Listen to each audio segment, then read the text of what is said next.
On a un petit micro-projet. Pour eux, c'est un petit, mais nous disons que c'est un grand projet. Travail avec les enfants. Et surtout le thème de cette année, on dit de combattre la pollution mondiale. Et vous savez que la Guinée n'est pas en marge de ce thème. Nous avons jugé nécessaire, depuis après les différentes formations que nous avons reçues au programme clé, ils nous ont envoyé un mandat qui nous a entretenus pendant 6 semaines. À l'issue de cette formation, pour pouvoir pérenniser les acquis de cette formation, nous avons jugé nécessaire d'élaborer un projet qui a été validé. Et ce projet, c'est l'école verte, propre et durable dans 2 écoles. L'école de Lansanaya et l'école d'aviation. Nous avons créé, comme on a dit dans les écoles, on les appelle éco-citoyens. Parce que dans notre esprit, c'est vrai que l'éducation est au centre du développement d'un pays, mais surtout les enfants. Et surtout l'éducation parentale, c'est 60%. L'éducation à l'école, c'est 30% et 10% c'est pour l'environnement, quand je dis pour tout le monde.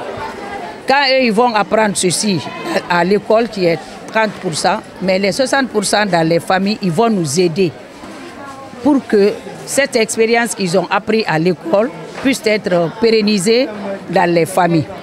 Et il y a 2 écoles qui sont là parce que d'une célébration de la journée internationale avec le thème qu'ils ont, c'est vrai, comme l'a dit Madame la représentante, c'est le 5. Mais vu que l'année scolaire en Guinée tend vers la fin et ils sont dans les préparatifs des examens, nous avons jugé nécessaire de faire ici. Il y aura partage d'expérience des 2 écoles parce que ça a été aussi un des résultats qu'on a dit. Arrivé à un moment, les 2 écoles vont se partager les acquis qui ont marché sur l'autre école et ceux qui n'ont pas marché. Aujourd'hui, on verra ça avec les éco-citoyens des 2 écoles. Et depuis, comme je l'ai dit, cette formation nous ramène chaque fois. Il y a des recommandations et des engagements que la coalition a eu à prendre. Et on a même notre stratégie environnementale. On a jugé nécessaire à chaque fois qu'un membre du CA ou de la coordination se déplace, nous devrons compenser notre empreinte carbone. Et ça, c'est de planter des arbres. Et nous allons passer, parce qu'on vient de rentrer le samedi d'un voyage, d'un atelier de formation où il y avait les membres du CA et les membres de la coordination plus les points focaux. Nous allons profiter de cette occasion pour planter des arbres pour que nous puissions compenser notre empreinte carbone. C'est la raison pour laquelle on est là et nous remercions franchement le partenaire technique et financier qui est le programme clé, qui fait confiance à la coalition, mais qui fait confiance aussi à la Guinée. Et l'appel que nous allons lancer, c'est au niveau des décideurs. On fait beaucoup de projets d'environnement, mais pour que ça ait des impacts, même si vous voyez le thème de cette année, c'est de combattre la pollution plastique. Cela doit forcément passer par les enfants, qu'ils pensent à l'ouverture.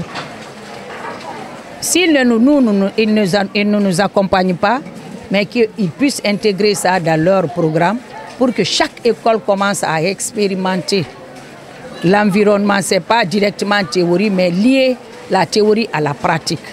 Et pour que ces enfants-là, ils sont notre source de développement, qu'ils puissent aller vers leurs parents pour dire il faut ça. Parce que quand on parle de l'environnement, je suis une formation maintenant, on parle de la transition énergétique.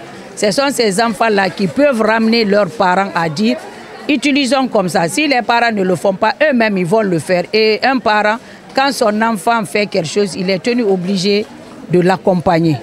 Et que les membres du gouvernement aussi qui voyagent, qu'ils pensent à compenser leur empreinte carbone. Parce qu'il y a beaucoup de déplacements, ce n'est pas seulement dans les avions, c'est aussi, même si je quitte ici pour aller dans mon village, je dois penser à planter aussi, si c'est 1 ou 2, en fonction de mes moyens, ça pourra nous aider à ce changement climatique. C'est un appel, même le président de la République doit le faire aussi, quoi. Merci à tout et chacun de vous. Nous vous présentons notre jardin scolaire. Notre jardin est scolaire, donc c'est à l'école primaire d'aviation. Donc nous avons fait un jardin scolaire avec le comité environnement de l'école. Donc c'est un jardin, on a fait 2 modèles. On a fait un modèle sol, c'est ce que vous voyez ici, avec les concombres associés à la tomate. Donc associés à la tomate, pourquoi? Parce que ces concombres ne feront que 45 jours. À partir du 45e jour, les concombres ne seront plus là et les tomates vont continuer à se développer. Et aussi, nous allons insérer des papayes naines pour la durabilité du projet sur le site. Parce qu'une fois que les papayes sont installées, ça c'est une production de 3 ans. Donc ça peut permettre d'avoir une durabilité sur le projet. Donc en haut, nous avons choisi d'installer des cultures hors sol, vu qu'on a une terrasse ici. On a exploité l'espace sur la terrasse et voici les plants que nous avons. C'est des plants qui ont été sémés le 22 avril. Elles ont été sémées le 22 avril. Donc vous voyez comment ça s'est développé. Pour le début d'abord, on a commencé par nettoyer la parcelle. Après avoir fini de nettoyer, on a fait le piquetage avec les enfants. Quand on a fait le piquetage, on a ouvert les trous. Quand on a ouvert les trous, et après on a fertilisé et on a sémé. Pour le jardin hors sol, ici on a utilisé le terreau, le terreau composté qu'on a trouvé à travers, à travers les centres de tri des déchets de la ville qui se trouvent à Symphonia.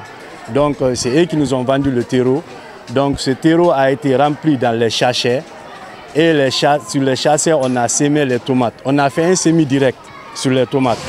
Et de l'autre côté, pour montrer aux enfants qu'il y a plusieurs types de semis, on a fait un autre semis dans les alvéoles. Ça, c'est juste pour les montrer comment ça se passe. Et là, on a sémé directement.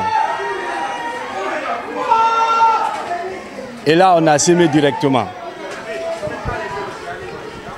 Donc là, on a sémé directement. Donc ce semis direct, c'est ce qui s'est développé comme ça. Comme vous le voyez, ce plant de tomates, bientôt il va commencer à donner des fleurs et des fruits. Donc c'est un plant de 1 mois 14 jours. Il a juste 1 mois 14 jours. Donc notre activité de la semaine passée, c'était de venir accrocher des piquets à côté pour donner à ce plant un support. Pour donner